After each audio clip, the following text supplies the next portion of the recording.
হ্যাঁ, ওই যে প্রোটেকশন। সিকিউরিটি প্রোটেকশনে যাচ্ছি, হুম। Turn on, yes. এই যে ভাইরাস প্রোটেকশন, তাই তো? হ্যাঁ, ভাইরাস প্রোটেকশনে গিয়ে টার্ন অন, হুম। ইয়েস। এবার ম্যানেজ সেটিংসে যাচ্ছি, হুম। এসে সব অটোমেটিক্যালি অন করে দিলাম, যেগুলো সব টিকমার্ক বন্ধ করে দিয়েছিলাম হুম। অন করে দিলাম। এইবার হচ্ছে তোমার যেটা করতে হবে হচ্ছে check for update, update update করে স্ক্যান করে নিলে ভাইরাস যদি ঢুকে যায় সেটাকে তাড়িয়ে দেবে।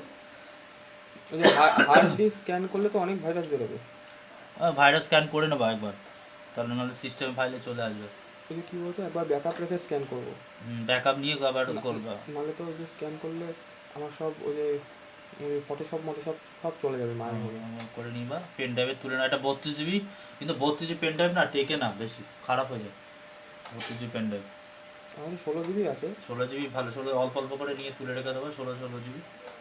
ব্যাকআপ না রাখলে তো সব ডিলিট করে দেবে, বলো? হ্যাঁ, ডিলিট যদি করে দেয় রিস্ক কে নেবে এখন ভিডিওটা স্টপ করবো? হ্যাঁ।